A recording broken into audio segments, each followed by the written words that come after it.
Bonjour à tous et bienvenue sur Crypto Signal. Aujourd'hui, on va parler du PIB américain. On va parler également de price action. On va parler de Michael Saylor et on va parler de choses et d'autres.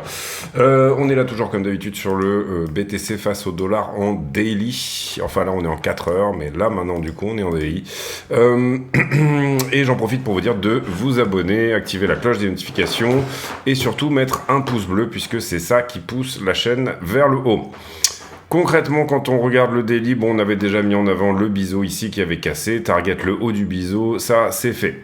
On est actuellement sur résistance, vous comprenez ici que c'est plus ou moins les 30 954 qui pour le moment risquent de nous repousser. On a eu quelques structures à l'intérieur, alors en 4 heures on voit qu'on a très bien rebondi sur cette trend qui est ici. Alors est-ce qu'elle va tenir dans le futur? Pourquoi pas, ça pourrait être le cas.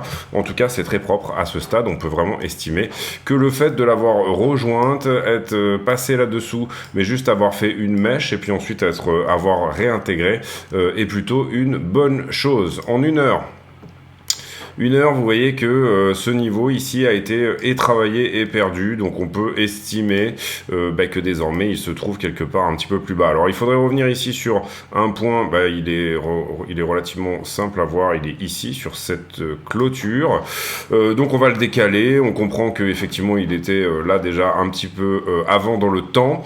On voit que ce qui nous repousse pour le moment c'est cette 4 heures qui est là, en tout cas sur le mouvement d'hier, je pense que ça c'était hier, 27 juin, non c'était avant-hier, pardon. Ici, on a eu un faux ami, une fausse cassure en 15 minutes. Donc ça arrive parfois, hein, bien évidemment. On avait cette traîne en 15 minutes qui était plutôt propre. On la casse, reteste et finalement on la réintègre et on repasse dessous. Donc ça c'est un fake out, ça arrive. Derrière, qu'est-ce qui se passe? On fait la structure de retournement finalement, en 15 minutes, elle se fait ici, elle est en bas, elle est relativement propre, vous la voyez, et c'est tout simplement cette épaule, tête-épaule inversée. La ligne de coup, c'est justement la traîne dont on parlait. On la casse, on reteste la ligne de coup et derrière, en fait, on dégage. Qu'est-ce qui a tenu ce niveau? C'est le fameux 1 heure dont je vous parlais ici en bas. Pour le moment, est-ce qu'on peut dire que on est reparti vers les 31 400? Non, on n'a aucune certitude dans ce sens-là. Je répète que pour le moment, on a une visibilité sur une structure qui semble baissière. Donc, a priori, si ce niveau-là ne veut pas tenir, eh bien, à ce moment-là, on est censé continuer à donner de la baisse. Pardon. Voilà. Et ici je vous ai présenté sur la charte un peu simplifiée, celle qu'on avait mise en avant et qu'on a travaillé ensemble hier. On va maintenant, et c'était notamment la charte sur Bybit, sur le spot. Vous voyez que les niveaux ici sont équivalents sur, d'ailleurs, oui c'est ça, oui c'est la même chose. Donc globalement voilà. Qu'est-ce qu'on peut dire d'autre? Alors si on a eu un flag retest, là effectivement on peut, donc A, B et C ici, le flag qui casse, le retest qui enfonce un petit peu, mais qui derrière nous donne le point de cassure. On pourra réellement parler éventuellement d'un flag dans ce sens-là, si jamais tout simplement on redépasse à nouveau les 31 000. Pour l'instant, c'est pas encore joué. On a vu que les options risquaient de nous faire rester jusqu'à demain sous les 30 000 $, ou en tout cas de terminer la nuit. Demain à 9h du matin, on a des bons risques quand même que le prix, il y aura une des forces qui va essayer de repousser tout simplement le prix sous les 30K, donc globalement à peu près à ce niveau-là, voire même le perdre. Donc est-ce qu'on va pas continuer dans autre chose, sous-entendu peut-être un élargissement? Un élargissement ne serait pas une très mauvaise nouvelle en soi, et ce que j'entends par élargissement, c'est tout simplement ceci. Là, je vous le mets à la serpe parce qu'on est en 15 minutes. Il faudrait le mettre sur des time frames un peu plus logiques. Voilà, essayer de trouver des convergences. Peut-être même le mettre un tout petit peu plus haut ici, vous voyez, en considérant que ça, c'est une mèche et que ça, c'est un retest. Pour le moment, on va le garder comme ça. C'est pas tellement la question du moment. La question du moment, c'est simplement de dire, est-ce qu'on serait pas dans quelque chose, un top, qui, lui, se fait en élargissement. Vous voyez ici, 1, 2, 3. Et excusez-moi, du coup, ça c'était la 1, puisque c'est une figure montante, donc première vague montante, 2, 3, la 4 ici, et une 5 qui va revenir chercher la trend ici un petit peu plus haut. Je dis ça parce qu'on a une logique ici, on a ça en target, donc est-ce que ça peut se faire rapidement? Si ça se fait rapidement, du coup, on vise les 33 400, si ça se fait un petit peu plus dans le temps, eh bien à ce moment-là, on vise peut-être un petit peu plus haut. Comprenez bien que du coup, cet élargissement qui est celui-ci, hein, encore une fois, n'est pas obligé de casser baissier, mais que si jamais il venait à casser baissier, à ce moment-là, on reporterait, on ira à peu près aux 24 000 $, ce qui correspondra à revenir tester quelque chose ici à 27,2 et potentiellement même peut-être plus bas. Ça, c'est la première chose. La deuxième chose aussi également, c'est que là, effectivement, on a un petit peu les yeux bornés sur un potentiel élargissement, mais également que, eh bien, du coup, il se pourrait qu'on soit dans un biseau ascendant. 1, 2, 3. Du coup, ça donnerait raison à l'élargissement. Hein. L'élargissement est à l'intérieur de ce biseau. Il est ici, vous comprenez. Ici, ça, c'est l'élargissement. Et le biseau, il est là. Une 4 ici qui vient corriger. Et finalement, on ne perd pas, on ne revient pas tester le bas de l'élargissement. Et là, on fait une 5 qui, elle, pour le coup, aura pour target un retour au 26,7. Sous-entendu, est-ce qu'on pourrait tester les 36, par exemple, hein, je dis 36 mais c'est un chiffre au hasard, pour revenir au 26,7? On va voir les développements de tout ça et c'est pour ça qu'on garde toutes ces droites sous les yeux. Malheureusement, c'est très chargé, mais c'est pour ça qu'on a éventuellement ici, on essaye d'avoir un coup d'avance. Personnellement, je me suis fait sortir de ce trade sur la perte de cette trend-là. Pour moi, ici, le flag était fini. On avait retest, etc. Donc, je me suis dit, bon, je prends pas le risque. Je verrouille. Je suis re-rentré, mais ça m'a coûté une entrée sur la cassure d'une trendline dans une petite time frame. Qu'est-ce que c'était? Voilà, c'est le fake out dont je vous ai parlé là, je crois. Et puis, du coup, ça m'a coûté une entrée, hein, puisque là, je me suis fait stop loss. Et je suis re-rentré à nouveau. Alors, je suis re-rentré sur cette ETE, retest, légèrement au-dessus. Je suis re-rentré à peu près par ici, quelque part autour des 30 230.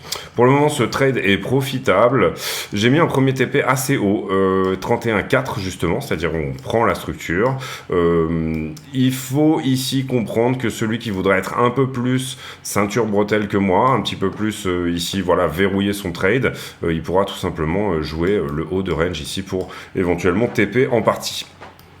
On va voir également si cette 4 heures elle tient, mais voilà, vous avez quand même pas mal de critères d'aide à la décision dans tout ce que je vous ai montré pour vous donner une direction. La direction elle est incertaine actuellement et on va redescendre encore dans les time frames encore plus pour essayer de voir si les figures semblent plutôt bull ou plutôt bear. Pour moi, à chaque fois qu'on corrige, vous voyez que c'est à l'augmentation, c'est quelque chose, il faudrait regarder s'il y a des divergences, mais c'est pas extrêmement propre en tout cas et ça ressemble plutôt à une fin de figure que quelque chose de réellement impulsif. Maintenant, ça pourrait pousser, enfin, il y a quand même une jolie pente à ce mouvement. Vous voyez, on avait une première pente qui était comme ça et on en a une deuxième qui est comme ça. Donc, le mouvement est en train de s'accélérer. Donc, ça, c'est plutôt une bonne chose, bien évidemment. Mais, voilà, j'ai tendance à dire, en tout cas, pour celui qui veut être encore plus ceinture bretelle que ceinture bretelle, c'est-à-dire ceinture, bretelle, parachute, pantalon, tout ce que vous voulez, eh bien, à ce moment-là, il a qu'à suivre la traîne, tout simplement, là, ici, et à chaque fois, il se met sous la structure précédente et effectivement il se fera, alors il faudrait être rentré par là, hein, encore une fois, mais effectivement il se fera sortir à la première vraie correction, mais celui qui a la disponibilité de rester longtemps devant les écrans, etc., peut très bien ici vraiment eh bien tout simplement suivre les trends, se mettre sous la structure à chaque fois, et ici par exemple vous faites sortir à 31,6. Personnellement en ce moment j'ai pas une énorme disponibilité devant les écrans, donc du coup bah voilà, je préfère laisser travailler mes trades, les laisser respirer. GBTC moins 4,42, alors ça c'est pas très bon, vous voyez ici que GBTC est dans une structure de correction, donc du coup on va voir ici ce que ça donne, mais ça c'est pas très bon au niveau institutionnalisation du BTC, retour des institutions sur le BTC. On a un Ethereum BTC qui est littéralement plat, attention à ce potentiel double top, si on perd ici eh bien le support, hein, le support il est actuellement au 0,060, à ce moment là si on perd ce support là, on aura cette target de double top et vous le voyez ici, on rentre dans une zone de rechargement, donc ça pourrait être un niveau correct. On refuse d'y rentrer pour le moment. À chaque fois qu'on vient la tester, eh ben, on rebondit dessus, donc au 0,618. Je suis un petit peu trop zoomé là pour vraiment vous montrer quelque chose de cohérent. On va faire comme ça. Voilà, à chaque fois qu'on veut rentrer dans la zone de rechargement, on se refuse à le faire. Et voilà, personnellement, Ethereum BTC, pour moi, il n'y a rien d'inquiétant. Même si on continue ici dans cette traîne de distribution, il n'y a rien d'inquiétant tant qu'on ne perd pas les 0,058. Ethereum contre le dollar, on est un peu kéblo en ce moment, il n'y a pas grand chose qui se passe, on est toujours bloqué par les 1009, ça semble corriger un petit peu, ça c'est plutôt une bonne chose parce que à chaque fois on prend les longs, donc il y a un moment donné où on aura pris tous les longs et il y a un moment donné où bien évidemment la structure viendra nettoyer ses shorts, sous-entendu vous avez bien évidemment une très grosse poche de liquidité qui désormais se trouve au-dessus des 1922 puisqu'on a temporisé sur la zone énormément de temps. Est-ce qu'on peut faire ici une épaule tête-épaule inversée très resserrée comme ceci? Pourquoi pas? Désormais, on est peut-être sur des niveaux où effectivement, c'est relativement intéressant de commencer à avoir éventuellement une cassure ici des 1009. Si jamais on pète les 1009, comprenez bien que ici, eh bien, il y a une amplitude d'à peu près $300, donc ça nous ramènerait à peu près à 2002, sous-entendu reprise ici de l'ATH. Donc casser les 1920 à ce stade pourrait nous dire, tiens, on va par là-bas. Là où c'est peut-être intéressant, c'est qu'on avait ici une espèce de 4 heures là. Hop, on en est passé dessous, hein, donc c'est devenu une daily dorénavant. On va regarder si on la voit bien en daily ou pas. Alors, c'est devenu une daily et il faudrait clôturer aujourd'hui au-delà des 1906 pour ne pas la perdre. Donc attention aussi, si jamais on perd cette traîne, ça ne veut pas dire nécessairement que c'est la fin du monde, mais... Alors, oui, c'est peut-être un peu plus propre comme ça, vous voyez. Je viens de la retravailler un petit peu, là. Vous voyez que 1, 2, 3, 4. Voilà, on est plutôt ici sur les 1884. Si Ether fait une engulfing, une bougie d'avalement, qui est la baisse ici, soit ravalée par la journée d'aujourd'hui, ça serait plutôt encourageant pour dire qu'on tient cette trend et que on est effectivement en train de construire cette fameuse ETE inversée dès maintenant. Maintenant, attention, puisque vous avez vu que sur Ethereum BTC, on se dit que ça peut aller plus bas. Maintenant qu'on a perdu le niveau supérieur, il faut être pragmatique, hein, il faut tenir ici voilà, une réelle politique du trading, et on pourrait très bien éventuellement voir une épaule tête-épaule qui, elle, revient chercher le même niveau, la même infériorité que ce qui s'était fait ici. Sous-entendu, un retest sur Ethereum des 1742 n'est pas forcément sorti des tuyaux. Là où je trouve ça intéressant, c'est que j'ai gardé, vous le voyez ici, cette droite bleue. Alors on avait eu cette grosse déviation en dessous, ça veut dire qu'elle est perdue, mais pour moi, c'est un petit peu, quelque part, la pente du mouvement. Pourquoi c'est la pente du mouvement? Parce que vous le voyez, le prix tel un serpent, vous voyez qu'on a fait ce double top bottom ici, ici on avait été rejeté par cette droite, c'est extrêmement propre, ici on plonge, on arrive à la repasser, on repasse dessus, et là ça tient, ça tient, ça tient, ça tient, ici on la reteste, ici on la perd temporairement, et là on vient de la retrouver, donc on pourrait tout à fait rebondir dessus à ce stade, et en ressortir par le haut. Sous-entendu, c'est des droites que moi j'aime bien garder. Alors personnellement, j'adore regarder, moi, les lignes de coups d'épaule tête-épaule inversées. Parce que assez souvent, dans le futur, elles ont une fonctionnalité. Et ici, on a une espèce, elle est un petit peu profonde au niveau de l'épaule droite, mais on a une espèce d'épaule tête-épaule inversée, vous la voyez ici. Et personnellement, j'essaye de les garder un peu longtemps sur ma charte, parce que je me suis rendu compte que assez souvent, elles ont du sens par la suite. Et donc, vous la voyez ici, la ligne bleue, eh bien, c'est de l'aisselle à l'aisselle. Je pourrais vous en montrer plein d'autres, des tas d'autres sur plein de chartes, où vous vous rendez compte que derrière une ligne de coup d'épaule tête-épaule inversée, ou épaule tête-épaule tout court, hein, derrière, fait du sens, parce que en fait, elle vous donne un peu la dynamique du mouvement suivant. Donc ça c'est intéressant, on s'en approche là, vous comprenez, alors j'espère que vous la voyez bien ici, donc c'est la droite bleue qui est ici, je vais essayer de bien rester dessus, de bien dessiner l'histoire, et vous voyez qu'elle a vachement de sens, là on a vraiment ici, on l'a pas perdu, alors là on l'enfonce malheureusement, pour revenir chercher pour venir à réattaquer le V qui est ici, mais personnellement je trouve que c'est hyper, c'est des droites qui ont toujours énormément de cohérence après derrière.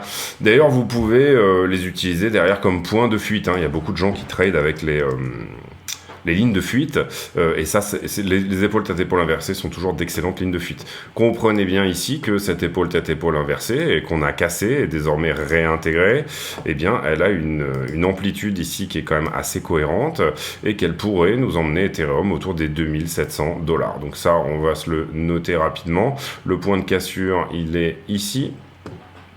2756.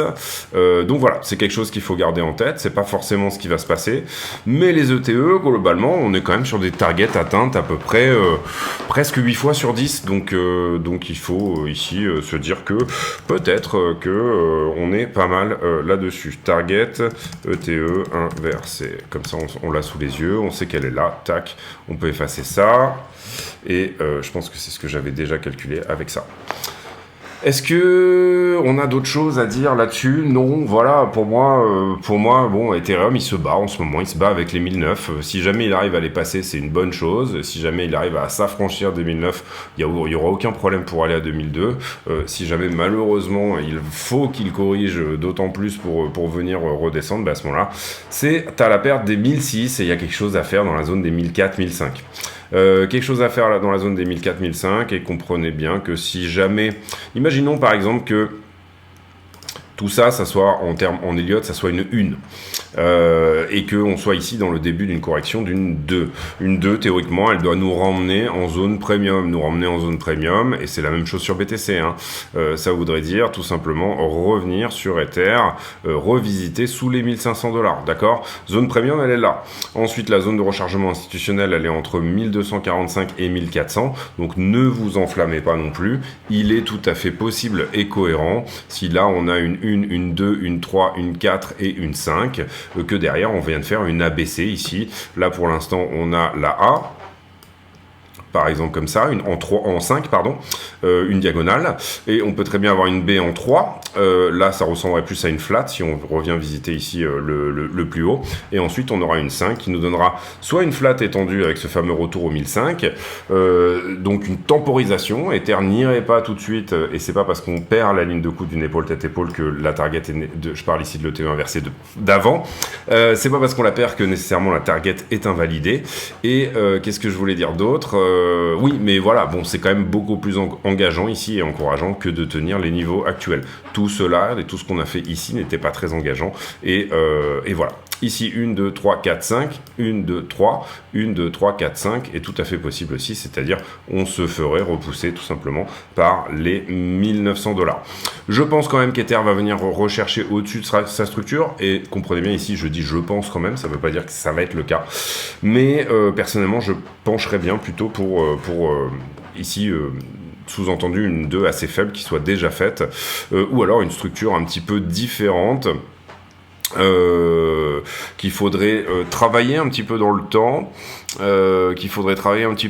enfin prendre le temps de travailler en tout cas, peut-être en travaillant avec ce plus bas là, c'est-à-dire qu'on avait déjà une 1 ici, on a déjà une 2 ici, on a une 3 et on a une 4 qui va voyager dans le territoire de la 1, donc c'est une diagonale, c'est pas une impulsive, ou alors on est dans une 1-2 d'une 1-2.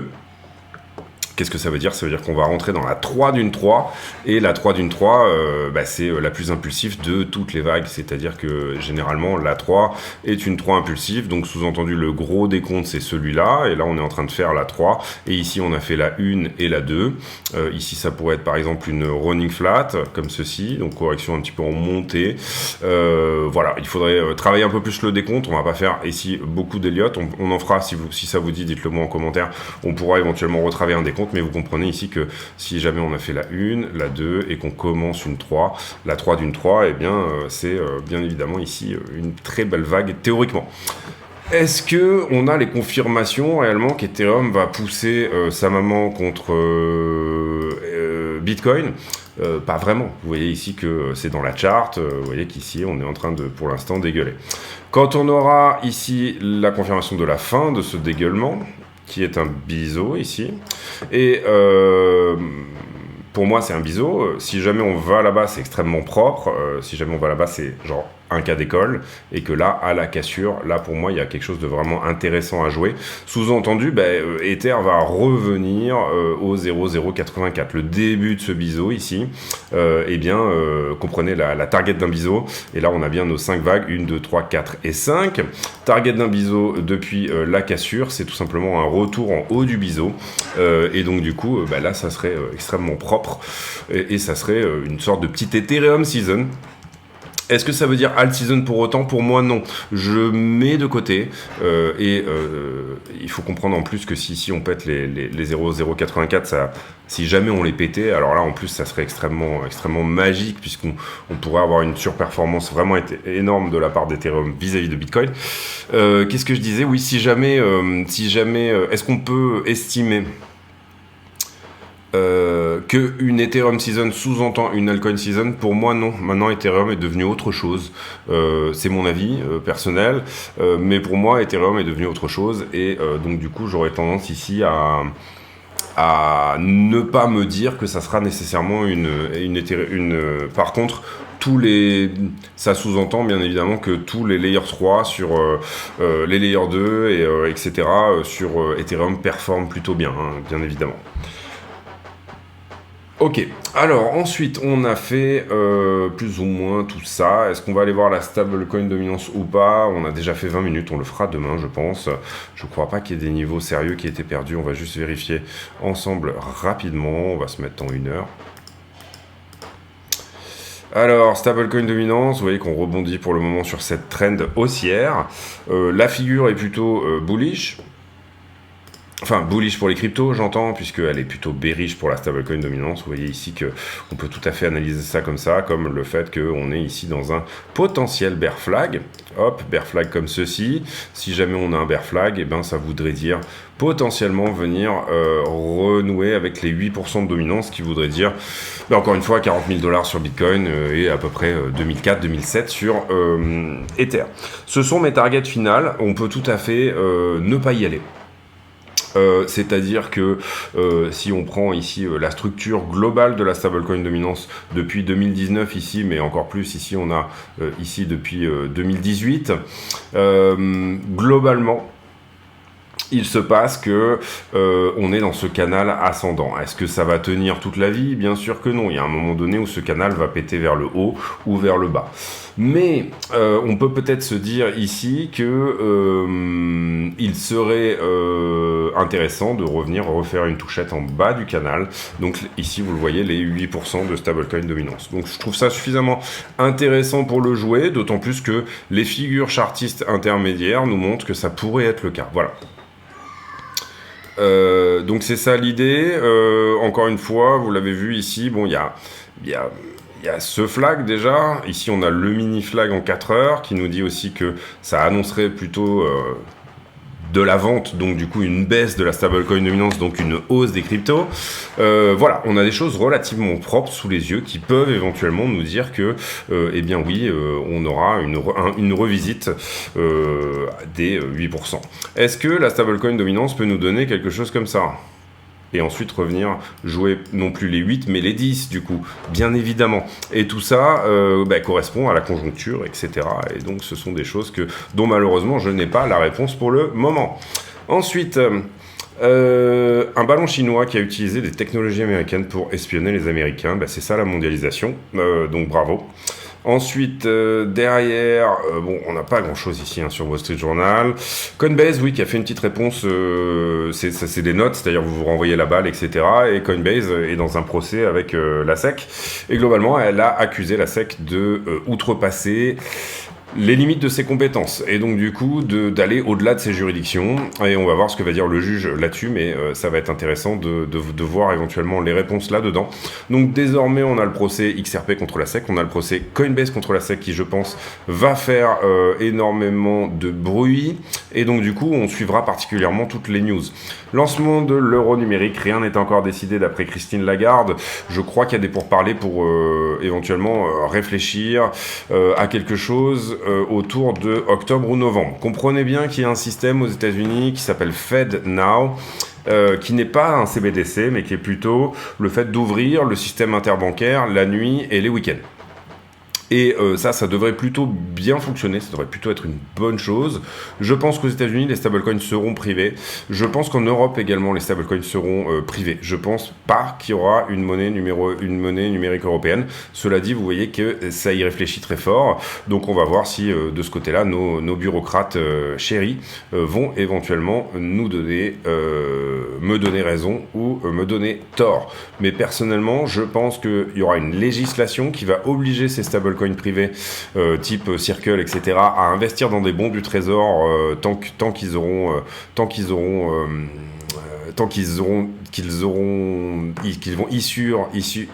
sortir des stablecoins, on va dire, à chaque stablecoin sorti devra correspondre à un bon du trésor, si possible à relativement court terme. Et personnellement, je pense que les CBDC ne sont pas une mauvaise chose. Comprenez bien que ce qui intéresse les banques centrales dans la crypto, c'est pas que c'est pas une mauvaise chose. Ce qui intéresse les banques centrales dans la crypto, c'est que chaque bitcoin est traçable. On connaît bien évidemment tous ses propriétaires. Alors c'est quelque chose qui est pseudonyme, on ne connaît pas leur nom, mais on connaît leur numéro d'adresse. Et si jamais il devait y avoir effectivement une forme de vérification, à ce moment-là, on pourrait le faire. Comprenez bien que ce qui s'est fait sur Tornado Cash, c'est-à-dire on prend le mec de Tornado Cash qui était un mixeur, une possibilité de masquer vos cryptos, de masquer l'adresse précédente à qui appartenait tel ou tel Ethereum, en le faisant devenir un autre Ethereum au milieu de tas d'Ethereum dans le tas. Eh bien, ça enlève toute la narration qui peut intéresser les banques centrales, sous-entendu le contrôle. Il y a quelque chose qui est malheureusement relativement triste, c'est qu'il y aurait une manière d'utiliser les CBDC qui serait extrêmement intéressante, qui serait d'ouvrir le marché interbancaire, donc la monnaie numérique de banque centrale, qu'elle donne aux banques commerciales, et ensuite les banques commerciales vous donnent cette monnaie, et bien finalement supprimer un des intermédiaires et vous pourriez relancer l'économie de manière un petit peu plus facile comme ça. Sous-entendu, j'ai décidé d'imprimer X euros, mais de les mettre directement dans la poche plutôt que de les mettre dans la poche de personnes qui ont de l'accès au crédit, puisque c'est comme ça que se crée l'inflation normalement. Vous créez de la monnaie en contractant du crédit. Les gens qui n'auraient pas le droit d'avoir accès au crédit auraient peut-être du coup cette capacité d'avoir des stimulus instantanés. Malheureusement, c'est pas la direction qui a été prise ni par l'Europe, ni par les États-Unis, ni par la Chine même quand ils ont créé leur monnaie numérique de banque centrale, parce qu'ils avaient peur que tout ça court-circuite les banques et finalement endommage la marge commerciale que peuvent avoir les banques. Concrètement, c'est ce qu'on nous donne comme raison. La raison, elle n'est pas là. La raison, elle est dans l'effet cantillon. L'effet cantillon, c'est quoi ? C'est tout simplement, j'ai de l'argent, je vais le mettre en collatéral, ça va me permettre d'emprunter encore plus d'argent. Sous-entendu, l'inflation bénéficie aux plus riches. Quand vous avez de l'inflation, vous avez la possibilité d'emprunter encore plus. Vous avez vu que dans les grosses périodes d'inflation, eh bien, vous avez également en même temps une grosse période. Enfin, généralement, ça suit une période de taux où les taux d'intérêt étaient relativement faibles. Donc, finalement, on va dire que les gens qui ont accès au crédit se sont enrichis plus que le reste. Les salaires n'ont pas augmenté d'une manière générale. Ceux qui sont indexés, en tout cas sur l'inflation, ont augmenté du montant de l'inflation. Mais l'effet cantillon fait que les plus riches sont devenus plus riches. Je vous invite à regarder tout simplement le Fortune 500, le catalogue Forbes, ou tout simplement la répartition des richesses par rapport aux 1% les plus riches, qui désormais, je crois que c'est... Il me semble que c'est 8 familles entières qui ont 90% des richesses de l'humanité. Voilà, réfléchissez bien à ces choses-là. En tout cas, moi, ça me paraît intéressant d'avoir tous ces chiffres un petit peu en tête. WorldCoin, j'ai pas regardé, mais j'irai faire éventuellement un sujet là-dessus parce que c'est intéressant. C'est Sam Altman, en plus, qui a créé ChatGPT. Donc, je vais me renseigner là-dessus. Je vais peut-être soit en parler sur le Discord, soit faire un sujet directement. Un administrateur du Darknet de la marketplace Monopoly, je suppose que c'est de la vente de drogue qui a été extradée aux US. Pas extrêmement intéressant. Et voilà, là on arrive sur le sujet. Le premier trimestre américain a vu sa croissance de 2%. D'où ça nous sort ces chiffres ? Ça nous sort tout simplement du calendrier économique. Et on a eu une révision du GDP ici. Alors c'est une révision, c'est-à-dire que vous le voyez ici, auparavant on avait 1,6 et en fait les chiffres ont été recalculés, en fait on avait eu 2%. Est-ce que c'est une news, est-ce que c'est une non-news, etc. Pour moi c'est une news, et c'est une news qui globalement peut nous dire que l'économie américaine marche très bien et que... Alors il y a deux manières de voir les choses, soit on est sur la traîne de l'argent gratuit du Covid, c'est-à-dire que en fait, quand vous appuyez très fort sur les taux d'intérêt, vous relancez énormément l'économie, du coup les prix s'emballent, et du coup c'est ça qui crée l'inflation. Quand vous faites l'effet inverse, théoriquement, vous comprenez qu'il y a un effet de lag. Donc soit on est sur la traîne de ça, mais ça paraîtrait être une traîne très longue, avec un marché de l'emploi très fort, très puissant, etc. Et finalement des dynamiques qui se mettent pas forcément très bien en place les unes les autres. Sous-entendu, la Banque fédérale américaine va continuer d'augmenter ses taux. Sous-entendu, eh bien, elle sent qu'on est sur la traîne tout simplement de ce mouvement de surchauffe de l'économie, et que donc du coup, il va falloir continuer à augmenter les taux. Hein. C'est un peu la question qui va se poser tout simplement au prochain meeting, qui lui a lieu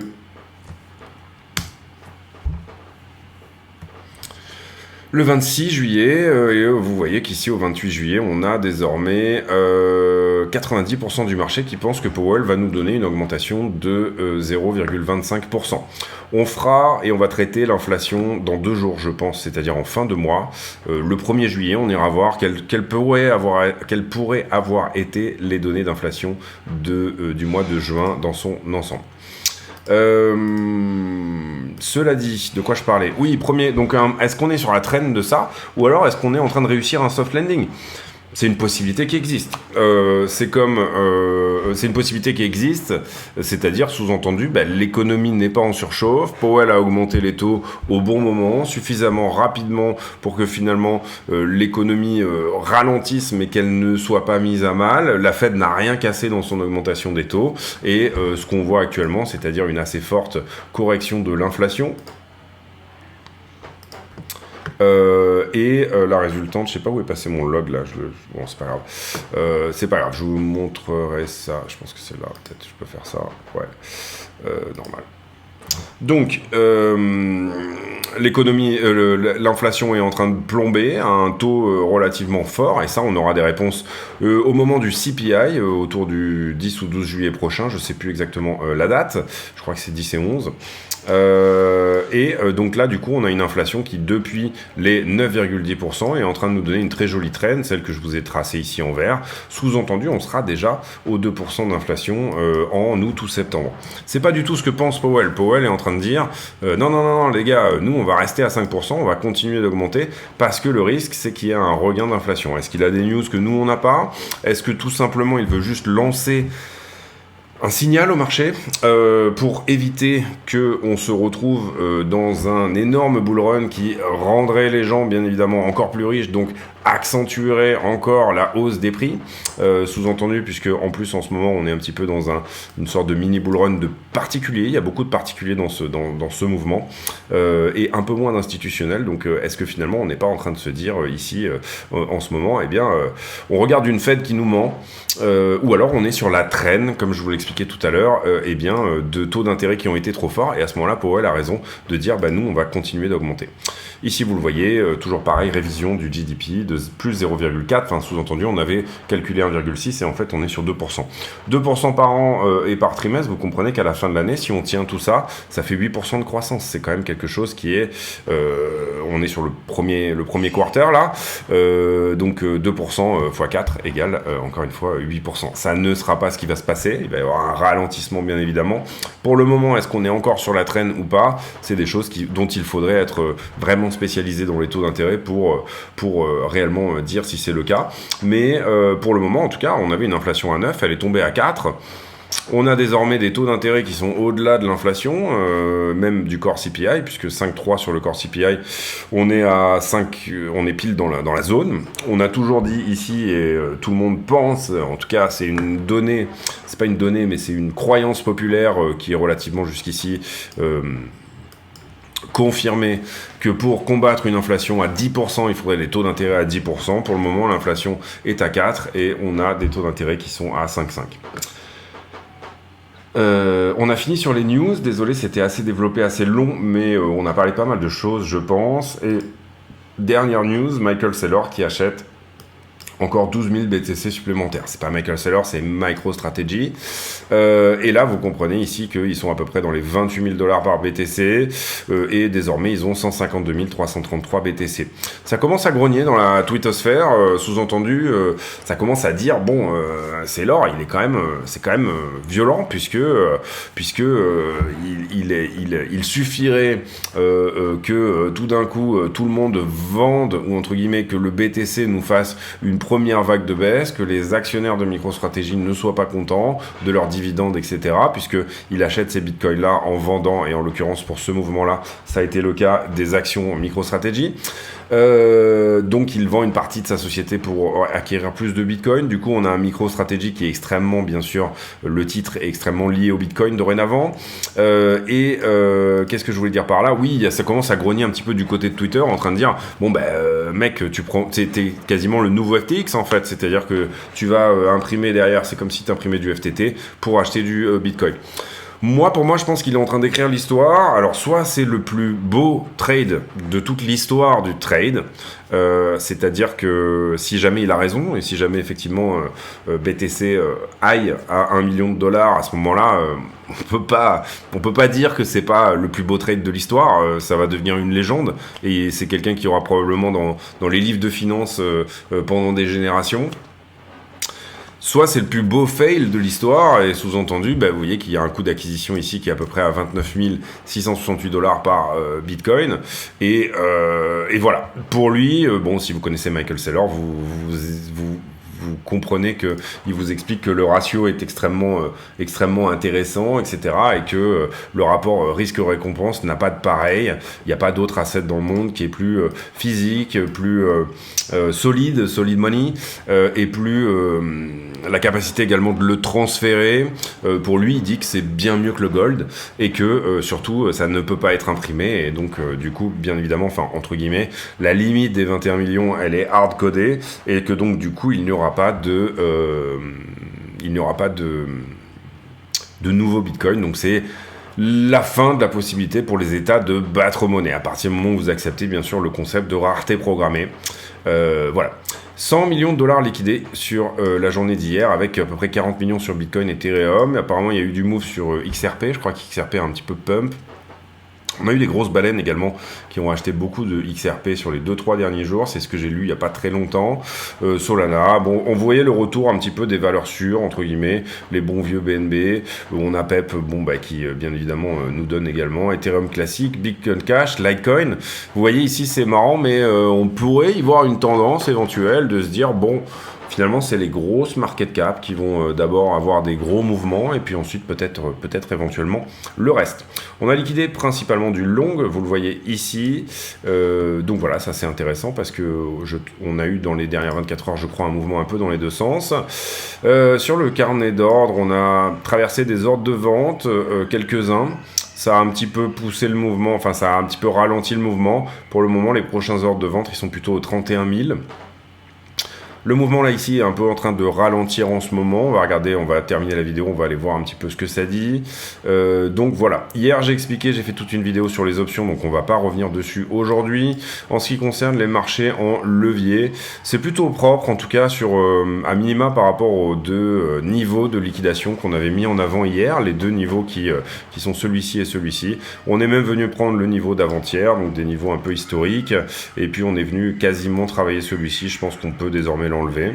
On peut enlever ça également, on peut enlever ça. On avait fait la vidéo à peu près par ici. Qu'est-ce que j'ai là? J'ai une augmentation du prix de diminution du funding, donc j'avais du short ici en haut, mais il a été travaillé depuis. À l'inverse, ici, le prix descend, le funding augmente, donc ça veut dire que oui, j'ai un niveau à venir chercher ici aux 29 810 dollars. Pour ceux qui se demandent si le plus bas a été longué, la réponse est oui. Ensuite, j'ai un prix qui augmente. Là, j'ai du short, vous le comprenez. C'est-à-dire prix qui augmente et funding qui descend. Et puis, après, j'ai un peu de tout.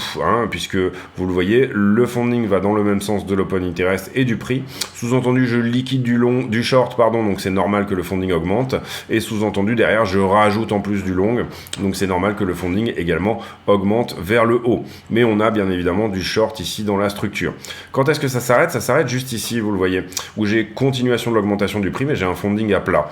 Donc ça veut dire qu'il y a une forme d'anomalie ici, et ça veut dire que oui, le top également est shorté. Pourquoi ça? J'ai encore des contrats qui rentrent, malgré l'augmentation de prix, là où je devrais liquider des shorts, théoriquement je devrais avoir une continuation du funding vers le haut, mais en fait il est à plat. Donc ça veut dire qu'il y a plus de shorts sur ce mouvement que de long, donc c'est une forme d'anomalie de funding.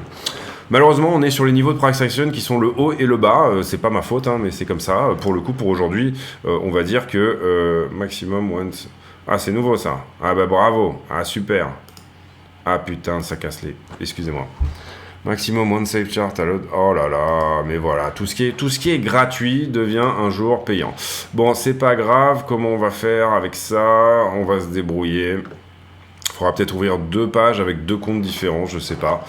Bon, on va se débrouiller. Bon, rappelez-vous qu'en tout cas, on est sur cette zone ici, de 29,8 à 38, amplitude de 1000 $.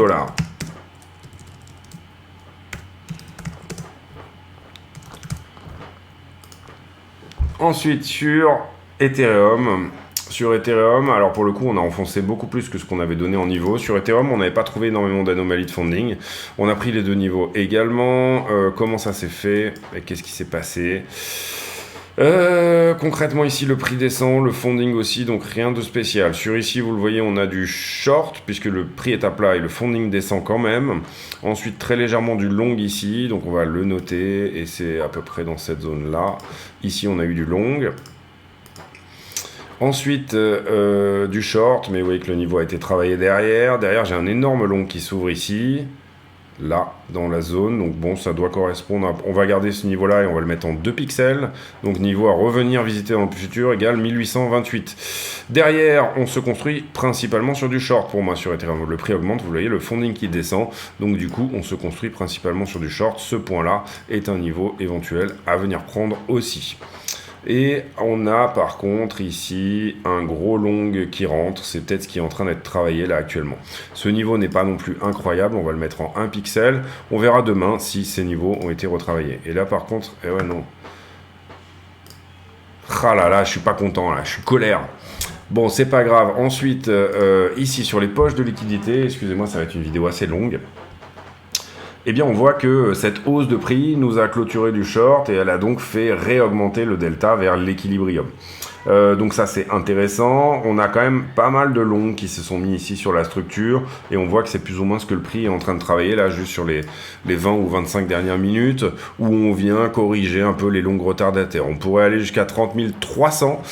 Qu'est-ce qu'on a fait? On a fait 30 440 pour le moment avec cette petite correction des longues en levier sur le dernier mouvement. Sur Ether, ben on est encore un petit peu en zone négative, sous-entendu peut-être une action de prix haussière. Vous voyez, quand on a des grosses positions qui s'ouvrent, on vient très vite les nettoyer. Même chose ici, grosse position qui s'ouvre, on vient très vite la nettoyer. Donc là-dessus, high block et la liquidité, je veux dire, c'est relativement limpide. En ce qui concerne les petites positions ouvertes dans la zone, vous voyez qu'on a quasiment tout nettoyé déjà et peut-être que potentiellement 1843, 1836 serait un endroit intéressant. 1836, on l'a déjà vu tout à l'heure, donc peut-être sur une correction actuelle, Ethereum qui pourrait nous donner un 1836 et éventuellement derrière, si le sentiment le permet, eh bien se reprendre un petit peu. Vous voyez ici qu'on avait à peu près autant de long que de short, peut-être un petit peu plus de long, et on a travaillé un petit peu des deux côtés sur Bitcoin dans les 12 heures. Les poches de liquidité en 12 heures, les poches de liquidité en une semaine, qui moi m'intéresse beaucoup en ce moment. On commence à jaunir dans la zone des 31 000. C'est pas non plus incroyable. Et par contre, on n'a toujours pas visité sous les 29,4. Donc là, comprenez qu'il y a un petit peu indécision sur la 7 jours. Et pour moi, c'est celle qui parle le mieux.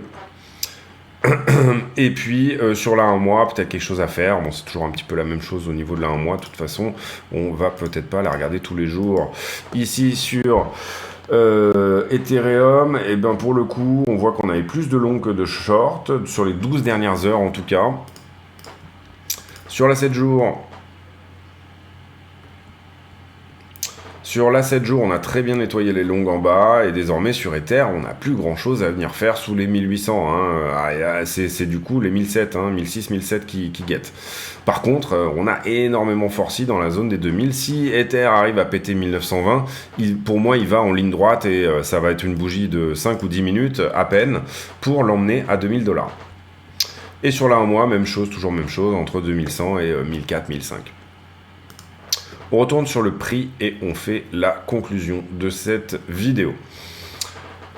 Alors, on va reprendre les trois choses qu'on a sous les yeux, sous-entendu, je le dis souvent, sentiment, sentiment, sentiment, mais évoqué sous la forme de fondamental, technique et liquidité. Fondamental, C'est plutôt pas trop mal en ce moment pour Bitcoin, si ce n'est... Enfin, pour Bitcoin, c'est plutôt même très bon, et par contre, c'est pas très bon pour Ether et les alts. Ça, c'est le fondamental actuel. Régulation possible sur les alts, Bitcoin, commodity, qui, avec un ETF, etc., qui va sortir, donc afflux de liquidité potentiellement massif bientôt. Ça, c'est la première chose. La deuxième chose, le technique. Le technique, eh ben, pour le moment, on est sur résistance. Vous voyez ici au 30 ou 31 000. Mais en termes techniques, on va dire que la dynamique, elle reste haussière, totalement haussière. Cette toute petite correction, c'est rien. Ici, effectivement, on est revenu retoucher les 24, mais c'était un niveau à peu près logique où venir, sur lequel venir chercher. Et puis derrière, on a poussé très fort, et ça, c'est plutôt une bonne chose. Le prochain gros support, il est à 28,2 pour moi. On a déjà un premier support ici, à peu près dans la zone des 29,4, etc. Mais là, vous voyez qu'ici, il y a quelque chose de assez péchu pour finalement tenir. Pour le moment, la structure dans des petites TF, elle est plutôt boule. Sous-entendu, hop, comme ça. Sous-entendu, bon là on ne sait pas ce que c'est, est-ce que ça peut être un élargissement par exemple, on va essayer de regarder sur le 15 minutes comment ça va se dérouler, mais ça peut tout à fait être un élargissement. L'élargissement général est une figure plutôt haussière, et soit on prend la target de l'élargissement total au point de cassure, soit on prend la moitié de l'élargissement au point de cassure. Assez souvent on a une rotation partielle sur le milieu, donc c'est-à-dire qu'on reviendrait chercher le haut. Pardon. Pour le moment c'est un peu tôt pour parler de ça, hein. D'un élargissement, on a juste, vous le voyez ici, 1, 2 et 3. Bon, ça tient à peu près, ça tient aussi, c'est du 15 minutes, donc voilà. L'idée ici, ça serait de revenir, retest peut-être les 31, parfois rotation partielle ici au 36, ou alors on revient chercher tout en bas de l'élargissement ici au 33, pour ensuite le casser vers le haut. Tant que cet élargissement n'est pas cassé, si c'est un élargissement, eh bien à ce moment-là, on ne peut pas parler d'élargissement, voilà. Mais on essaye sur la chaîne ici d'être un petit peu créatif et d'avoir un petit peu d'avance sur ce qui peut éventuellement se passer. Qu'est-ce que je disais? Oui, et la liquidité, pour moi, elle est vraiment neutre, vous l'avez compris ici, et quand on regarde pour moi la 7 jours, c'est celle qui a le plus de force de frappe, entre guillemets, c'est celle qui est la plus cohérente. C'est dommage qu'il n'y ait pas une 3 jours d'ailleurs, je trouve, sur iBlock, mais quand on regarde la 7 jours, vous voyez qu'on est un peu au milieu de rien. On est proche d'une poche de liquidité qui est relativement large mais qui commence un petit peu à jaunir, et on est en bas d'une poche de liquidité ici au 29,6 qui malheureusement nous dit qu'il va peut-être y avoir un petit tour à faire sous la structure. Donc si on regarde le prix, on se met en 4 heures et on se dit comment on pourrait venir faire un tour sous la structure. Quand j'entends sous la structure, vous le voyez ici, je vous ai parlé des 29,6, ça correspond à la... Merde. Pardon, ça correspond globalement à la structure. Ici, la structure, elle est là. Voilà, venir ici, retest les 29,2, ce genre de choses. Pour moi, le gros support, il est à 28,2 pour le moment. Vous voyez, on a même un autre support au 27,2. 28,2, c'est des supports que moi, j'ai toujours dit... c'est des supports dont moi, j'ai toujours dit qu'ils pourraient nous supporter derrière dans le futur. Pour le moment, on a peut-être quelque chose qui tient sur la 1 heure qui est ici, et vous voyez que le niveau 1 heure que je vous ai décalé là ici, parce que théoriquement, pour faire bien, il faudrait que je vous décale les niveaux, mais je trouve que c'est plus parlant de voir les endroits auxquels ils ont joué par le passé. Sous-entendu, normalement en price action, je devrais décaler ce niveau-là, à peu près ici, etc. Je devrais pas avoir des choses qui traversent tout. Mais moi, j'aime bien voir quelle est la force des niveaux, etc. Pourquoi je vous dis ça ? Parce qu'on parlait du sentiment, et donc venir faire un tour sous la structure, ça serait venir par ici. Qu'est-ce que ça pourrait nous dire? Ça ressemblerait quand même assez fortement à un fractal de cette structure-là. Le tour sous la structure qu'on avait fait même dans cette structure-là, c'était un petit peu cette espèce de top ici, où là, on avait fait un petit tour sous la structure. Est-ce qu'on est exactement dans la même config? Je sais pas, hein, mais ça ressemble quand même, il y a des choses qui ressembleraient à ça. Donc ça voudrait dire faire un peu le même truc, et ces figures-là, elles sont assez difficiles à trader, sous-entendu à trader, ce que je veux dire, c'est que vous voyez ici que c'est une parfaite symétrie. En plus, ici, il faut faire attention parce qu'on a quasiment un diamant. Donc bon, heureusement, on l'a pas perdu en bas ici, mais target d'un diamant, c'est retour en bas du mat du diamant. Donc ça, pour moi, c'est des figures qui sont assez difficiles. Et après, ici, vous voyez qu'on fait une espèce de Batman, ça s'appelle comme ça, mais c'est pareil, on ne le perd pas en bas, on va en haut. Pareil ici, et c'est la même chose. On a une structure qui est un peu semblable, où on vient faire un tour sous la structure, donc vous le voyez ici, on vient faire un tour sous la structure, derrière on n'arrive pas à reprendre le top, on se fait rejeter ici dans la zone, et derrière on dégueule. Ça je pense que c'était pendant la fameuse la régulation, hein, il me semble que c'était ça, là où on a eu un gros mouvement sur les alts, si je me trompe pas. Qu'est-ce qu'on peut dire d'autre également? On a une espèce de structure montante un peu dans le même esprit ici, donc où, du coup, est-ce qu'on vient chercher rapidement sous la structure dans cette figure-là? Oui, on a surtout un gros support là ici, vous vous rappelez de cette période où on retestait les 22,6 en permanence et puis finalement derrière on a décagé vers le haut et on a pris sous la structure vers le bas. Donc les trois solutions, si je dis le fondamental est plutôt bon, en tout cas pour Bitcoin, si je dis l'action de prix, bon, elle me dit que les figures sont pas non plus extrêmement bear, et si je dis que la liquidité me dit j'ai une borne haute à prendre et j'ai une borne basse à prendre, hein, sous-entendu on est là-dedans, et ben on pourrait éventuellement se dire que ça c'est un range et qu'il y aura une déviation sous le range et une déviation au-dessus du range, tout simplement, et que derrière, après ça choisira une direction qui sera soit haussière, soit baissière. D'accord ? Est-ce que venir sous le range voudrait dire perdre la 4 heures? Parce que pour moi cette 4 heures ici, elle est pas mal. Alors je l'avais mieux mise, elle est beaucoup plus propre sur les futurs. Vous le voyez ici, est-ce que ça veut dire perdre la 4 heures? Oui, peut-être, ou en tout cas même là, vous voyez qu'on l'a pas forcément, et là par contre je me suis pas remis en logarithmique. Vous voyez qu'ici, on la reteste, revenir dessous, la structure dans son ensemble, ça voudrait dire la perdre, effectivement. Donc, sous-entendu, il faudrait qu'on puisse voir ici une trend, et c'est d'ailleurs un peu le cas. On a ici une première trend, ici une deuxième, et bon, là, la trend actuelle potentielle, elle est ici par là. Est-ce qu'on n'est pas en train d'attaquer ce point pivot-là? Est-ce que le point pivot, le point de fuite où on peut essayer de voir ici de la hausse, n'est pas en train d'être justement celui-là? Sous-entendu, la figure baissière qu'on est en train de faire là, est-ce que son seul but, ça n'est pas tout simplement de vraiment venir sous la structure?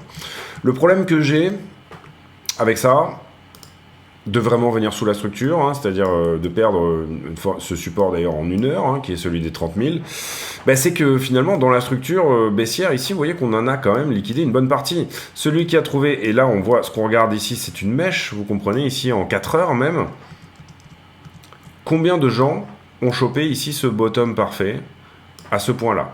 Alors, certainement pas énormément, donc sous-entendu, ici on a peut-être moins de longs que ce qu'on pourrait penser. Ensuite, combien de gens ont TP sur ce mouvement-là? Puisque ce qu'on regarde, c'est des positions statiques sur iBlock. Combien de gens ont TP sur ce mouvement-là? Personnellement, j'ai TP sur ce mouvement-là, donc du coup, je pense que pas mal de gens ont fait comme moi. Donc ça, c'est la première chose. La deuxième chose également, c'est oui, effectivement, pour ceux qui sont rentrés ici, beaucoup se sont certainement garés pile poil sous cette structure. Sous-entendu en stop loss évolutif, pour le coup, la bonne chose à faire, c'est de se mettre quelque part par là. Alors bien évidemment, légèrement en dessous, hein, c'est peut-être bien mieux que pile poil dessus, mais on peut éventuellement se dire que oui, là pour le coup, on a du monde qui était dans ce train-là, et que là on a un fair value gap, et que donc du coup, oui effectivement, on a peut-être du monde là ici qui est venu chercher cette chose-là. Est-ce que ce fair value gap peut être comblé vers le bas? Est-ce qu'on peut retourner au 27,2? Totalement. Totalement, ça veut dire aller sous la structure, mais y aller franchement. Pour moi, on aurait quand même ici peut-être une possibilité de sortir de ce range d'abord une première fois vers le haut avant ça. C'est pour ça que personnellement j'ai tendance à dire gros TP à 31,4 et puis ensuite si ça va dans l'élargissement comme on en parlait avant, ici à 33 ou 34, tant mieux, ça continue derrière, ça reprend et puis là derrière c'est plus un runner, c'est plus un bonus si vous voulez. Donc voilà un petit peu ma vision des choses. J'espère. D'habitude, j'ai une vision plus directionnelle. Pour moi, et ça fait plusieurs jours que je le dis, il faut aller faire un tour au-dessus de cette structure. Maintenant, au plus on traîne dans ce merdier là, au plus on traîne dans ce range, hein, finalement, entre cette borne là et cette borne là, au plus on va créer une poche de liquidité en haut et créer une poche de liquidité en bas. Comment on résout ce type de problème? En faisant quelque chose comme ça, c'est-à-dire je vais d'abord en haut, mais finalement j'échoue parce que là tout le monde dit ah c'est bon, on a break ce niveau là, et derrière je redescends. Tout ça va énormément dépendre de la demande au spot et de pas mal d'autres choses. Donc voilà. Est-ce qu'on peut considérer ici qu'on a un W ou ce genre de choses? Non, pour le moment on a juste un range. Ça peut être aussi bien un double top, vous le voyez ici, donc là un M top, que un début de W. La résolution du range, faites attention, peut être un faux ami, c'est ça que je veux dire, parce qu'il y a de la liquidité ici dans les deux sens, c'est ça que je veux expliquer. Le problème qu'on risque d'avoir ici, c'est de se dire, ah c'est bon, on break out, allez bam, all-in, parce que je pense qu'on va tout péter, et que en fait ça soit juste une prise de liquidité, et puis ça en va. Derrière, prise de liquidité ici, en bas, en dessous. Encore une fois, le fondamental est plutôt bon, on va voir ce que va nous donner Powell, et ce que va nous donner surtout le CPI, et du coup, je pense qu'on fera peut-être même la vidéo demain sur qu'est-ce que pourrait nous donner l'inflation du mois de juin, mais en tout cas la résolution se trouve ici, en tout cas moyen terme, quelque part par là, mais en faisant attention à ça. Voilà. On pourrait d'ailleurs très bien avoir tout simplement ça pendant quelques jours. Ensuite, on prend en haut ou en bas. Hein, c'est pas la question qui on prend en premier. On prend d'abord en haut, on prend d'abord en bas. Et ensuite, finalement, on revient exactement entre les deux mêmes bornes. Ça, c'est relativement fréquent. C'est d'ailleurs... Excusez-moi, je nettoie parce que sinon après je mets des heures. C'est d'ailleurs assez typiquement, plus ou moins, quelque chose qu'on a fait là. Allez, on pourrait éventuellement dire ça. Vous voyez, prise de liquidité en haut et ensuite prise de liquidité en bas. Si on considère que le range, c'était quelque chose comme ça. On peut aussi estimer qu'on a eu quelque chose d'équivalent à peu près dans cette zone-là. En tout cas, là, on avait un petit range dans le range. Et là, on avait voilà, un plus grand range. Prise de liquidité en haut, ici une première prise de liquidité en bas, deuxième prise de liquidité en bas, troisième prise de liquidité en bas, et puis ensuite on en dégage par le haut. Donc il faudra bien surveiller toutes ces choses-là. Désolé pour l'épilogue un petit peu long. Mais voilà, c'est ça que je veux dire, c'est que pour moi c'est la liquidité ici qui va éventuellement nous donner le ton. Pour le moment on a encore une fois un mouvement qui s'accélère, donc c'est plutôt une bonne chose. Je parle de ça. Et je parle de ça, voilà. Donc ça, c'est plutôt une bonne chose. Tant que cette 4 heures, elle tient, pour moi, on reste totalement haussier.